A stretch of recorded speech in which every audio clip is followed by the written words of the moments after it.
I thought the divorce hearing would be a quiet end to my nightmare until I saw my husband laughing like he had just won the lottery. He had no idea I had listened to his backup plan on the disposable phone hidden under his car seat, and he certainly did not know the judge was holding the single document that could turn that smirk into a prison sentence.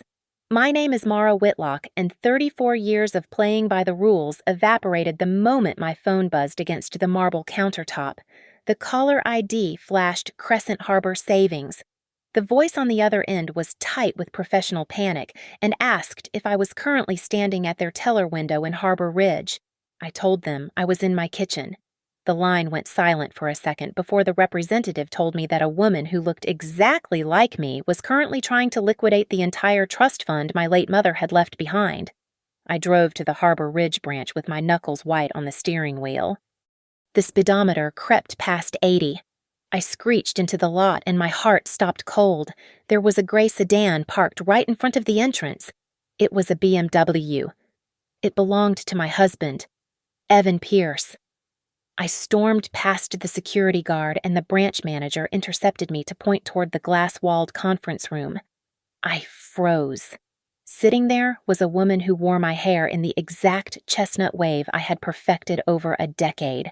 She wore a silk blouse identical to one hanging in my closet. She held a pen with the same left-handed tilt I used. It was not just a disguise. It was a performance. Evan stood next to her. He saw me and his face twisted into a mask of shock that looked rehearsed. He rushed toward the glass door and shoved it open. Mara, thank God. I didn't know who she was, Evan stammered, his hands shaking in the air between us. She called me and said there was an emergency with the accounts. I thought she was you. His eyes darted toward the emergency exit sign above the vault before they even looked at my face. He was not scared for me. He was calculating the distance to the door. The manager pulled me aside as security blocked Evan from moving further. Mrs. Pierce. She had the ID, the manager whispered. She had the passcode. But your mother set up a voice authentication layer 10 years ago. The system flagged the pitch variance immediately. My mother was dead, but her paranoia had just reached up from the grave to pull me back from the edge of total ruin.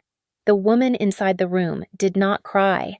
She looked at me through the glass with a terrifying calmness. When the police officers arrived and opened the door, she spoke.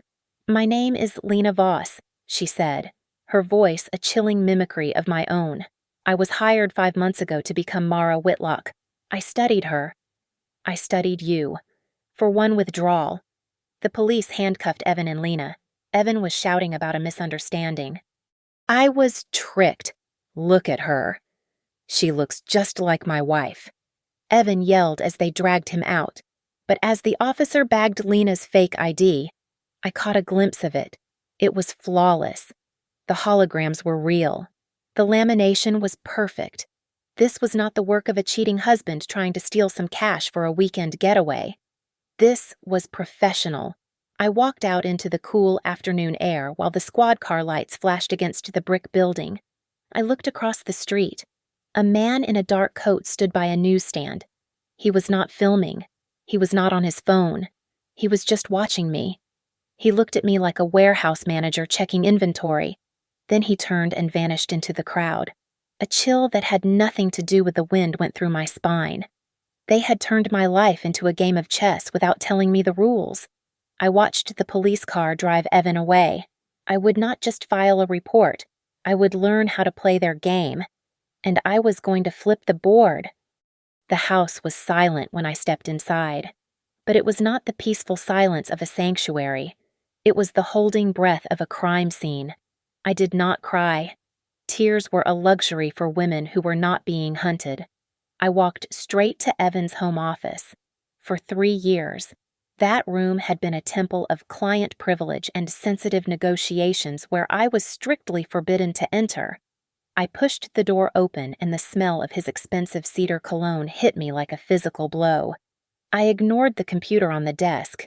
Evan was too smart to leave digital footprints on a shared network. I went to the bookshelf filled with commercial real estate binders.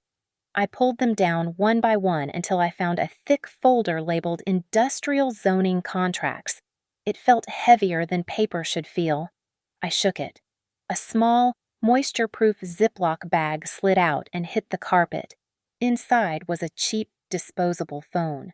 My hands trembled as I powered it on. The battery was at 12%. There was no passcode.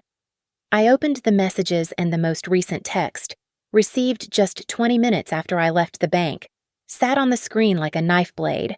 If bank plan fails, switch to B. Make it look like an accident. I felt the blood drain from my face. I scrolled to the voice memos. There was one recording saved from 2 days ago. I pressed play and held the device to my ear. She drives alone on Thursday mornings. Evan's voice said, it was casual, the same tone he used when ordering coffee. She takes the winding route past the reservoir to get to the foundation. There are no guardrails on the sharp turn near the mile marker. It would be easy. I dropped the phone on the desk. He was not just stealing from me. He was planning to erase me. I snatched the phone back up and dialed Cynthia Blackwell. She was the best divorce attorney in the state and a shark in a silk suit. I told her everything in 30 seconds. Do not hang up, Cynthia said, her voice sharp. I am patching in Renee Calder. She is ex-federal, now private. Listen to her. Mara, do exactly what she says. The line clicked and a husky, authoritative voice came on. Mara, get out of the house. Now, Renee commanded. Do not pack a suitcase. Do not take your primary car. Call a cab to the corner block. Go to the St. Regis downtown, but book the room under your maiden name. Pay cash. Do you understand? I understand, I stammered. He is not just a cheater. Mara, Renee continued, he is scrubbing a timeline. If he is at the police station, you are safe for a few hours. Use them. I grabbed my purse and ran. In the back of the taxi, watching the familiar streets blur into gray streaks, my mind began to rewind the last 3 years. I thought back to the night we met. It was at a fundraiser for the Whitlock Renewal Initiative. I had tripped near the bar and Evan had been there to catch me. It had felt like a movie moment. Now, looking back through the lens of that text message, I saw the precision of his positioning. He had not been there to donate. He had been there to acquire an asset. I remembered the nights he sat with me, feigning concern about my workload. Babe, why don't you add me as a signatory, he would ask, massaging my shoulders. Just for emergencies. It scares me. What if something happens to you and I can't access funds to help you?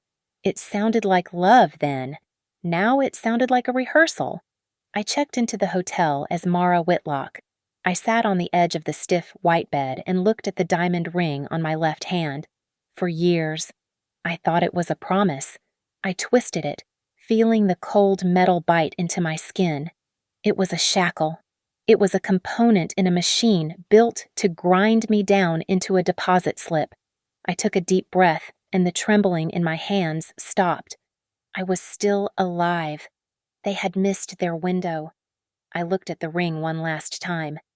It was a trap that had been locked for years, but for the first time, I could see the way out. Renee Calder threw a thick manila folder onto the glass coffee table of the hotel suite with a heavy thud. The room was dim, lit only by the city lights outside and the glow of 3 laptops. But the evidence inside that folder was blindingly clear. Lena Voss is a professional mimic, Renee said, crossing her arms. She has outstanding warrants in 3 states for identity fraud. But here is the kicker. She never uses the same alias twice. Yet her documentation always comes from the same source. The watermarks on her fake passports match a signature style we have been tracking for years. She is not a freelancer. She is an employee.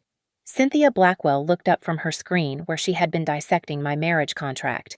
It explains the aggression at the bank, Cynthia said, taking off her glasses. I reviewed your prenup again. It is bulletproof. Evan gets absolutely nothing from the trust in the event of a divorce. He knew that. The only way he touches that money is to steal it while you are still legally married. Or if you are dead. I felt a cold shiver run through me, despite the warm air in the room. Who is he really? I asked, my voice barely above a whisper. Renee tapped a key on her keyboard and projected a timeline onto the wall. That is the million-dollar question. The man you know as Evan Pierce is a construct. His credit history has a gaping 18-month hole where he just vanishes from the grid. Before that gap, he was drowning in debt. We are talking over $150,000 in gambling losses and high-interest loans. Then, in a single week, every cent was paid off. Someone bought his debt. They bought him. Who, I asked. We traced the payments through a dozen shell companies, Renee said. They all lead back to a man named Miles Drayton. He is a ghost in the financial world. He finds desperate people, pays off their ruins, and turns them into tools. He is an angel investor for con artists. My phone buzzed on the table. Renee had forwarded an audio file from a former colleague of Evan's she had managed to track down within the hour. I pressed play. Evan, yeah, he was intense. The voice on the recording crackled. He never talked about love or dating. He called his relationships projects. He once told me that the return on investment on a lonely wife beats the stock market any day. I felt bile rise in my throat. I had been a stock option to him. But the next piece of evidence was worse. Renee opened an email chain retrieved from the cloud backup of the burner phone. It was an email from Evan to Lena. Attached were photos. Wait, I said, leaning in, my finger tracing the screen. That is my bedroom. That is my nightstand. That is my journal. Check the timestamp, Renee said gently. Tuesday, 10 in the morning. I read aloud. I was at work. She was in my house. She was practicing, Renee said. She was walking your halls and touching your things to get the feel of your life. Evan let her in.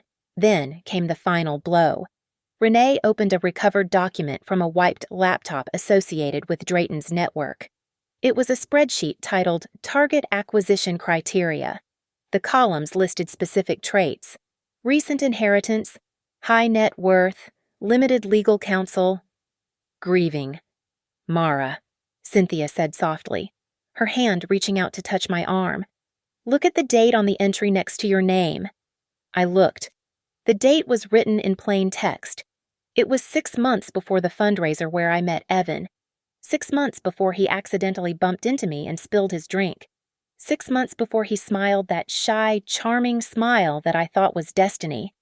He didn't fall in love with me, I said, my voice shaking as the realization shattered the last fragment of my past life. I was a job assignment. He was recruited to marry me before he even knew what I looked like. The safe house was a sterile apartment on the 14th floor of a building that did not list residents in the lobby.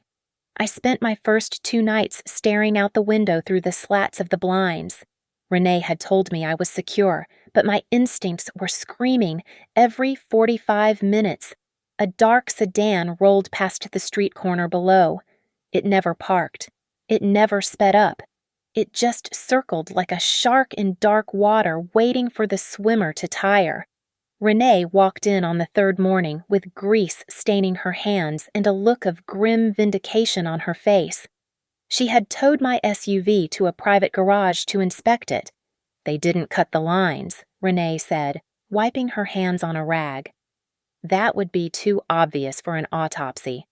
Instead, they loosened the bolts on the caliper assembly about 30%. You would have had brakes for the first few miles, but the moment you hit the highway or needed to stop hard, nothing. I felt the blood drain from my face. The text message about making it look like an accident was not a threat. It was a work order that had already been executed. Later that afternoon, my phone rang. It was Cynthia's office line, patching through a call from the detention center. I advise against this, Cynthia said before connecting us, but he claims it is urgent family business.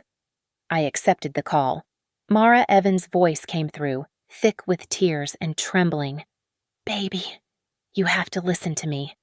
I don't know who that woman was. I'm scared. They are treating me like a criminal. I need you to tell them this is a mistake. Please. It was a performance worthy of an Academy Award. A week ago, I would have been arranging bail. But now, listening with the cold clarity of a survivor, I heard the calculation underneath the sob. He was not asking for help. He was testing my resolve. Who is Miles Drayton? I asked. The silence on the other end lasted 3 seconds too long. I don't know who that is, Evan said, but the weeping tone had vanished, replaced by a sharp, cold edge. Mara, don't do this. If you don't help me, things will get very complicated for you. I hung up. Cynthia looked at me across the small kitchen table.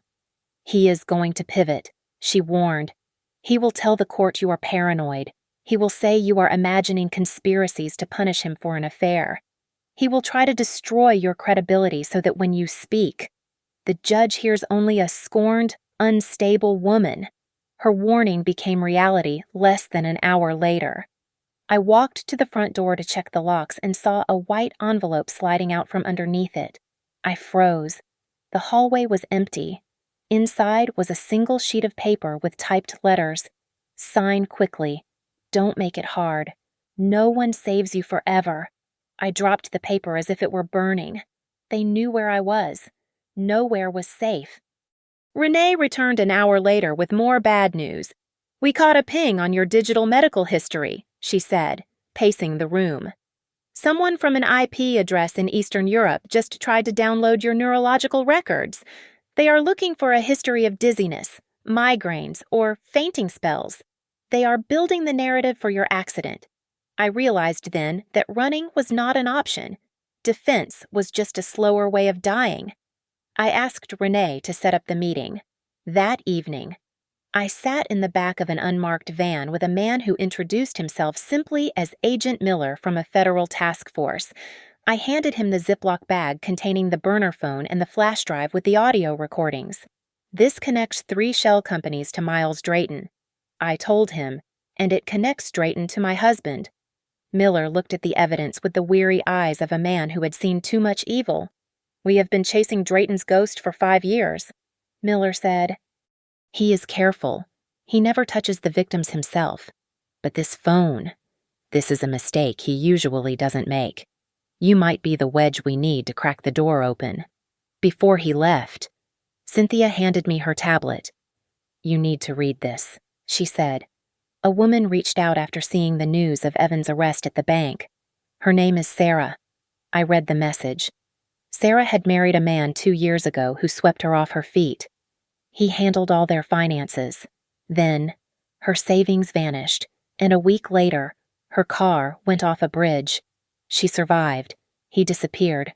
The man in the photo she attached was not Evan, but he wore the same suit, the same watch, and had the same hollow, practiced smile. I looked at the others. The fear that had been gripping my chest for days began to solidify into something colder and harder. I am not signing any settlement, I said, my voice steady. And I am not hiding anymore. If they want a court battle, I will give them one. I'm not going there to just get a divorce. I'm going there to drag this entire network into the light. I sat across from Evan in the visitation room. The glass partition between us was thick and smeared with fingerprints. I had agreed to this meeting against my gut instinct, but strictly according to Renee's plan. The goal was not reconciliation. The goal was to hand him enough rope to hang himself. Evan looked tired. His suit was wrinkled and the confident charm was replaced by a desperate puppy dog gaze that he used to master. Mara, you have to believe me, Evan pleaded, leaning toward the glass. I am a victim here. That woman, Lena. She set me up. I kept my face blank. I was playing the role of the confused, grieving wife. I don't know what to believe. Evan, I said softly, I feel like I am losing my mind. I have been driving around aimlessly for days. I know Evan said, his voice dropping to a soothing register. I was so worried when you were parked near the reservoir for 2 hours yesterday. Just sitting there. My blood ran cold, but I forced my expression to remain neutral. I had indeed parked near the reservoir yesterday to meet Renee in secret, but Evan had been in custody for 48 hours. He had no phone. He had no internet. The only way he could know my location was if someone on the outside was feeding him live updates from a tracker I had not yet found. I just wanted some peace. I lied. I left the room 5 minutes later with my heart hammering against my ribs. Renee was waiting in the van outside. He slipped. I told her. He knew I was at the reservoir. He is still receiving intel. Good, Renee said, her fingers flying across her laptop keyboard. That means the communication line is open. Let's feed the beast. Renee planted a digital breadcrumb. She created a flagged memo in my banking profile stating that I intended to transfer the entire trust fund to a new, secure offshore account by close of business on Friday. It was the kind of panic move a terrified victim would make. The trap snapped shut at 7 o'clock that evening. My phone rang. It was the bank's fraud department again. Mrs. Pierce. We just received a call from a woman claiming to be you, the agent said. She tried to authorize the offshore transfer. She had your old security answers, but she failed the new voice biometrics. Thank you. I said, block it. I hung up and looked at Renee. She smiled grimly. They were desperate. The timeline was accelerating. The next morning, Cynthia played her card. She filed the divorce papers, but she deliberately made them weak. She requested a quick settlement and waived the right to a forensic accounting audit in exchange for an immediate restraining order. It was designed to look like a surrender. We wanted Evan and his puppet master, Miles Drayton, to think I was too scared to fight for the money. But while they were celebrating my apparent weakness, I was digging into the one thing they thought I would never check. I logged into a legacy insurance portal my father used to use. I searched for policies under my name. There it was, a term life insurance policy purchased 6 months ago. The benefit amount was $5 million. The beneficiary was Evan Pierce. The Plan B text message suddenly had a price tag. $5 million was the cost of my life. I met with Agent Miller from the task force an hour later in a secure conference room. He slid a document across the table. We want you to testify, Miller said. We can put you in witness protection after the trial. But right now, you are the only one close enough to make Evan panic. If he panics, he turns on Drayton. I don't want protection, I said. I want him destroyed. Miller nodded and opened a laptop. Then you need to see who you are fighting for. He connected a secure video call. 4 faces appeared on the screen. Women from different states, different backgrounds, but all with the same haunted look in their eyes. They told me their stories. One had lost her family home. Another had been driven into bankruptcy.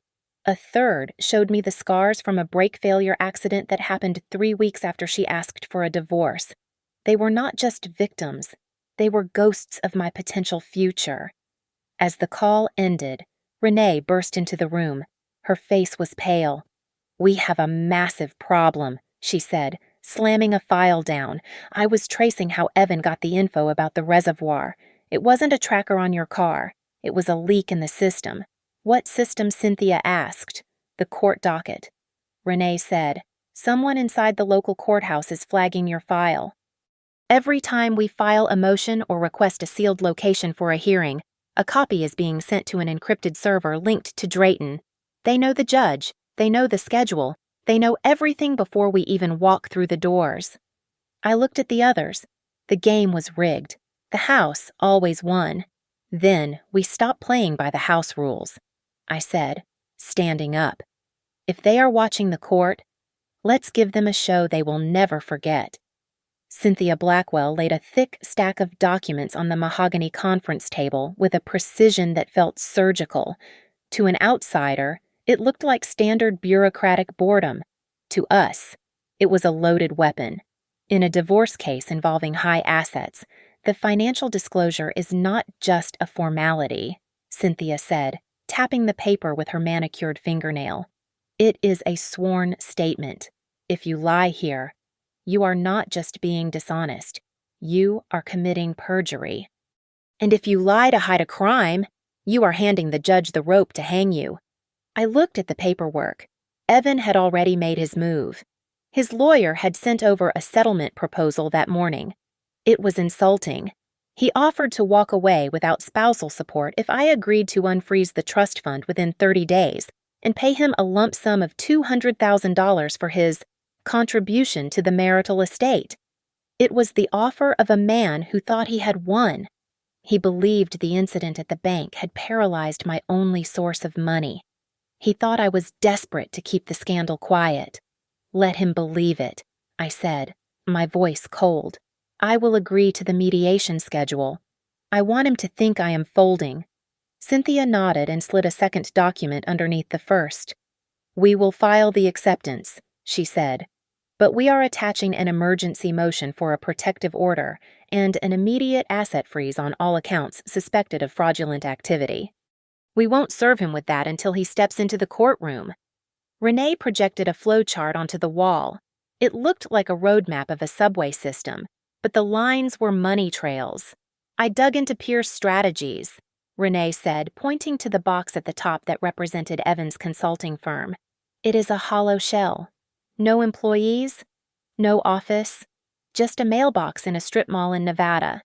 Every cent he made or stole was funneled out within 48 hours to a chain of LLCs controlled by Miles Drayton. The task force is watching the accounts live, Renee added. The moment Evan or Drayton tries to move a single dollar to hide it from the freeze order, we get a ping. That is intent to defraud. I looked at the chart. For years, Evan had lectured me about budgeting while he funneled our life into the pockets of a criminal syndicate, but he had made one fatal miscalculation. He assumed he knew everything I owned. He did not know about Northline Meridian Holdings. He thinks my net worth is just the trust fund my mother left publicly, I told the room. He doesn't know about the blind trust. My mother had been a woman of deep, terrified wisdom. 10 years ago, after a boyfriend tried to swindle her, she restructured our entire family fortune. She placed the bulk of the assets' real estate, diverse portfolios, and intellectual property rights into a holding company that did not bear the Whitlock name. On paper, I was just a beneficiary with a modest stipend. In reality, I was the sole proprietor of an empire. She designed it to be invisible to predators. I said, feeling a surge of gratitude for the woman who had seen the wolves coming long before I did. Evan fell in love with the decoy. Cynthia picked up the financial affidavit Evan had submitted an hour ago. She flipped to page 4. Here is the suicide note, Cynthia said. Under the section asking for the estimated value of the spouse's independent assets, Evan had checked the box for none or nominal. He had written a note in the margin wife is dependent on frozen family trust, no significant independent income. He had put it in writing. He had lied to a federal judge about my money because he was too arrogant to dig deeper than the surface. I picked up the pen to sign the mediation agreement. My hand did not shake. I signed my name with a flourish, knowing that this signature was not a surrender. It was the latch on a trap door. I looked at the date. The hearing was in 48 hours. I imagined Evan sitting in his lawyer's office, probably pouring a scotch, laughing about how easily he had maneuvered the naive heiress into a corner. Laugh now, I thought as I capped the pen. Laugh while you still can. The call from Agent Miller came at 4 in the morning and summoned us to a secure evidence warehouse on the outskirts of the city. The task force had raided a self-storage unit registered to a dead man. Inside, they found the archive of a hunting party. Miller wore latex gloves as he laid out the rows of binders on a metal table. There were over 20 of them. Each one contained the life of a person reduced to data points. There were telephoto pictures of children walking to school, copies of gym schedules, and USB drives labeled with voice samples recorded from tapped phone lines. I found the binder with my face on it. The photo on the cover had been taken while I was gardening in my backyard 2 years ago. I opened it. Stamped in red ink across the top of my profile were the words, high value, easy access spouse. I felt sick. My marriage had not been a relationship. It had been a breaching maneuver. I was just a vault door that Evan had been hired to unlock. "This is not just surveillance," Renee said, pointing to a stack of fake passports seized in the raid. "The forger they use is terrifying." "He doesn't just laminate plastic. He hacks into state databases and alters birth records and social security files. These identities are real enough to pass a background check at the Pentagon." Cynthia walked over with a grim look on her face. She had been cross-referencing the life insurance policy Evan bought on me with the other files on the table. "I found a pattern," Cynthia said quietly. 2 other women in this pile had similar policies taken out by their husbands. Both policies had double indemnity riders for accidental death. 6 months after the policies were signed, one woman fell down a flight of stairs. The other drowned in her own bathtub. The coroner ruled both as accidents. "They are not just thieves," I whispered. "They are butchers." By noon, the pressure on Evan was clearly breaking him. His lawyer called Cynthia 3 times in 1 hour. "My client is willing to sign a full waiver," the lawyer said, his voice tight and breathless. "He wants a confidential settlement sealed by tonight. No court appearance, just signatures." "He is panicking," Renee noted. "Or, rather, the person holding his leash is panicking." Then my phone buzzed. It was a text message from a number that appeared as unknown. "If you go to court, you won't come back." The threat was crude. It lacked the subtle manipulation of Evan's usual style. It felt like a brute force warning left to ensure a reaction. Renee took the phone and plugged it into her laptop. Her fingers flew across the keys as she traced the signal routing. "This didn't come from Miles Drayton," Renee said, her eyes narrowing at the screen. "The syntax and the routing match a profile we have been building for months. It is a woman. We call her the cleaner. She is the one they send in when the long con fails. She specializes in domestic accidents, gas leaks, electrical fires, falls." I looked at the message again. The threat was not just about violence. It was about location. They did not want me in that courtroom. They wanted me to be scared enough to settle in private, where they could control the environment. "They are trying to flush me out," I said, realizing the true nature of the game. They know that if I step into that courtroom, everything goes on the public record. The disclosure, the assets, the fraud. I looked at Miller and then at Cynthia. "I am going," I said. "The courtroom isn't just a legal venue anymore. It is the only place with enough light to keep the cockroaches from attacking. They want to crush me in the dark. I am going to drag them under the spotlights." The courthouse looked less like a hall of justice and more like a fortress under siege. Agent Miller had arranged for a private rear entrance, usually reserved for high-risk felony judges. We moved through the metal detectors with a phalanx of plainclothes officers surrounding us. They checked every bag and scanned every frequency. Somewhere in the building, a tactical team was waiting in a windowless room, ready for the signal to execute a warrant that would shatter the morning calm. Cynthia Blackwell was in full war mode. She had filed a motion requiring both parties to sign the final financial affidavits in the presence of the judge. "Right there on the record. We are not letting them mail it in," Cynthia told me as we walked briskly down the marble corridor. "If they hand it to the clerk in open court, they cannot claim a clerical error later. Once Evan hands over that paper saying you have no money, he locks the door to his own cell." We turned the corner, and the flashbulbs blinded me. Evan was there. He had been released on bail pending the hearing, and he was playing to the crowd. He wore his ankle monitor hidden under a tailored navy suit. He grinned at the reporters and waved like a politician who had just won a primary. He looked untouchable. He looked like a man who believed the fix was in. "Look at him," I whispered, disgust rising in my throat. "He thinks he has already won. He is reacting to a script written by someone else," Cynthia replied. As we pushed through the crowd, I saw a figure standing near the water fountains. It was Lena Voss.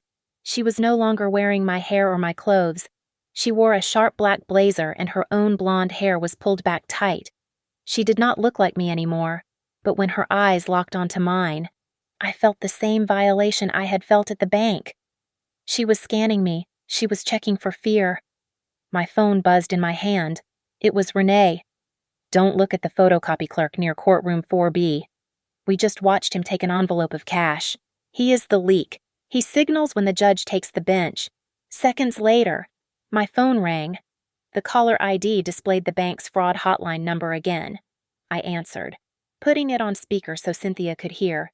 Mrs. Pierce, we need a final verbal confirmation code to secure your accounts before the hearing.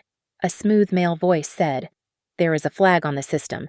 If you don't verify in 30 seconds, the assets unlock. I didn't panic. I didn't even blink. Nice try, I said into the receiver. Tell Miles, I said hello. The line went dead instantly. They are terrified, Cynthia whispered, her eyes gleaming.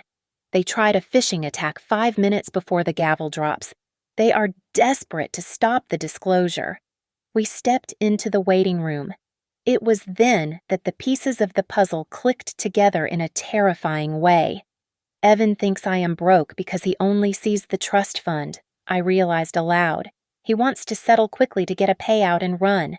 But Miles knows about the holding company. He knows about the millions in the blind trust. Exactly, Cynthia said. Miles doesn't want a divorce trial because a trial means full financial disclosure. If my net worth is read into the public record, Miles can't steal it in the dark. He needs you to sign a private settlement, or he needs you dead. Those are his only 2 options. The bailiff opened the heavy oak doors. It was time. I asked for a moment alone. I walked into the small restroom adjacent to the courtroom. The fluorescent lights buzzed overhead. I looked at myself in the mirror. I did not look like a victim anymore. I looked like a hunter. I looked down at my left hand.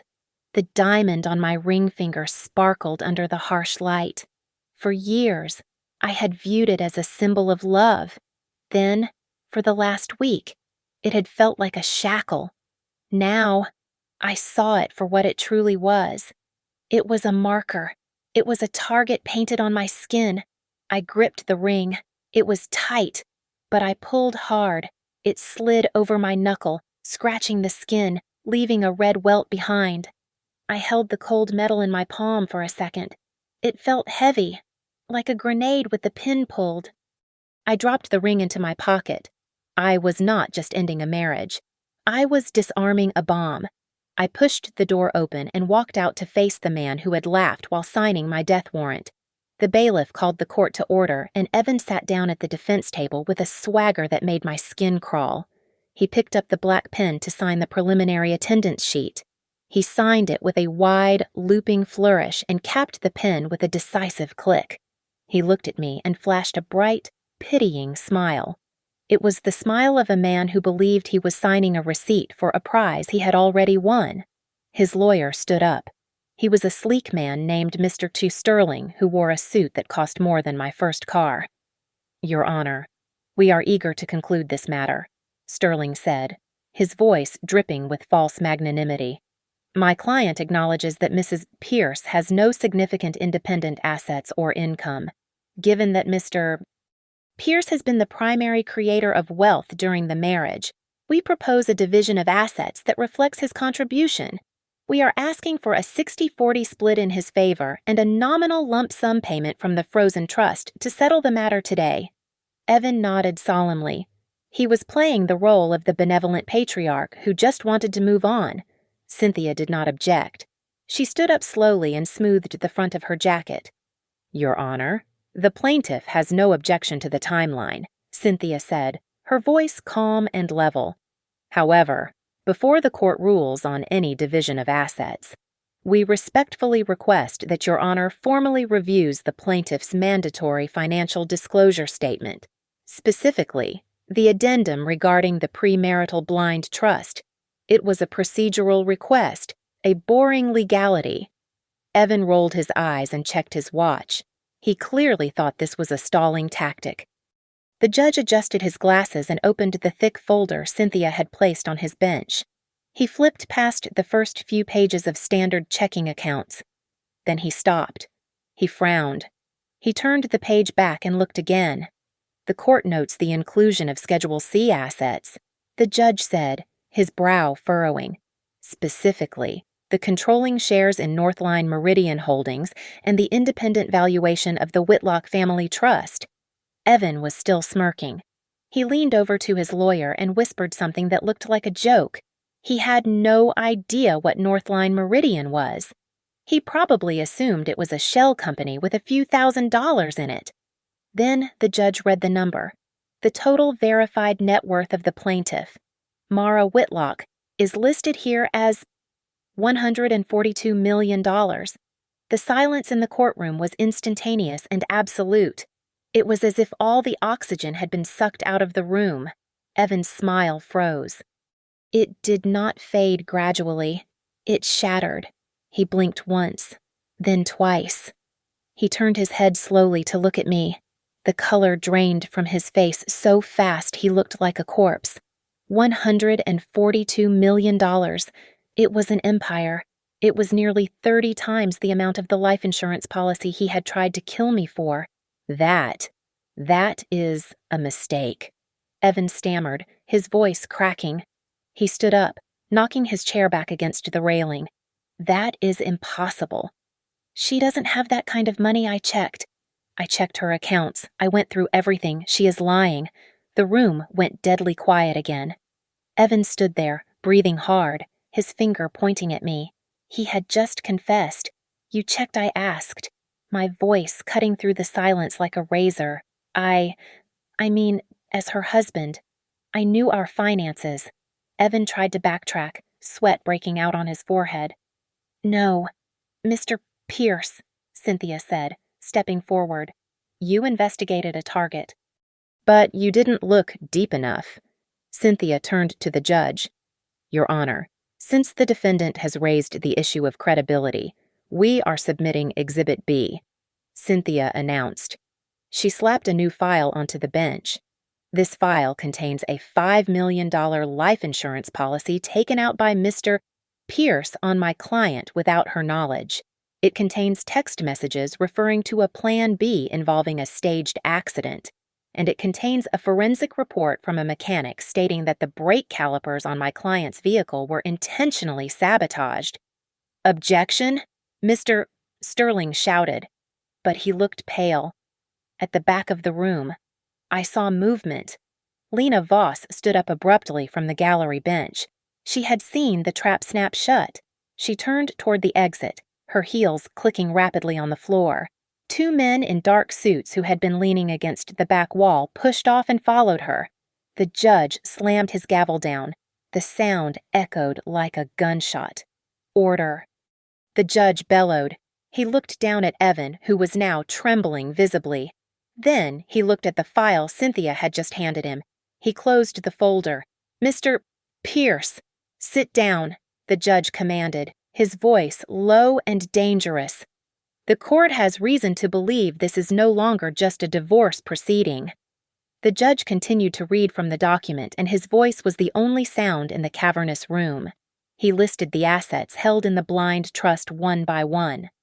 There were real estate portfolios in Manhattan. There were intellectual property rights. There was a controlling stake in a renewable energy firm. The total independent valuation came to $142 million. Evan looked like he had been struck by lightning. The expensive fountain pen slipped from his sweaty fingers and rolled across the mahogany table before falling to the floor with a hollow clatter.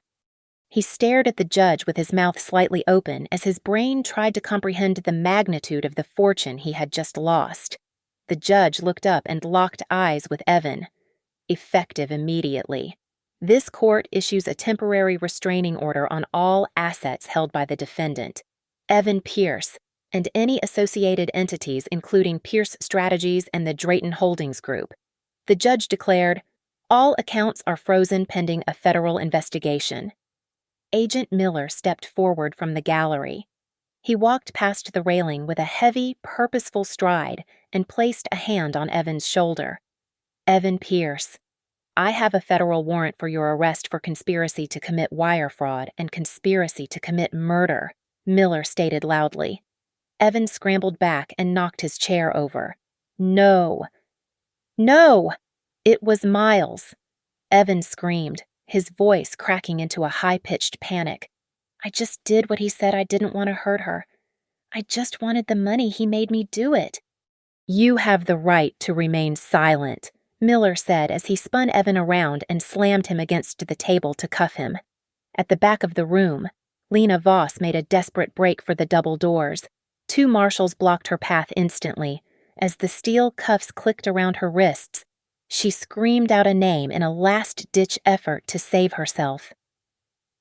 Patterson, get the files. Delete the log. Renee stood up from the front row and pointed a shaking finger at the clerk's desk near the judge. That is the clerk. That is Patterson. Stop him. The young man at the photocopy machine froze. He was trying to shove a stack of photocopied dockets into a shredder. Two bailiffs tackled him before the paper could touch the blades. The courtroom erupted into chaos. Reporters were shouting and cameras were flashing. The judge slammed his gavel down 3 times and the sound cut through the noise like thunder. Order, the judge bellowed. Bail is revoked. This matter is hereby transferred to the criminal division. The court finds that the defendant and his associates have engaged in a systemic abuse of the judicial process and pose a credible threat to the plaintiff's life. The marshals hauled Evan to his feet. He was not smiling anymore. He looked across the room at me. For the first time in our marriage, he was not looking at an asset or a victim. He was looking at a stranger. He finally realized that the mouse had built the trap for the cat. Mara. He whispered, but the name died on his lips. I did not say a word. I did not need to. I turned my back on him and walked toward the exit. The heavy doors swung open and the sunlight from the street hit my face. It was bright and warm. I looked down at my hand. I was not holding a divorce decree. I was holding a court order that had dismantled a criminal empire. I squeezed the paper tight. It was the receipt for my freedom. Thank you so much for listening to this story on Mia Revenge Stories. I would love to know where you are tuning in from today, so please leave a comment below and share your thoughts on Evan's downfall. If you enjoyed this story, please make sure to subscribe to the channel, like this video, and hit the hype button to help this story reach even more people.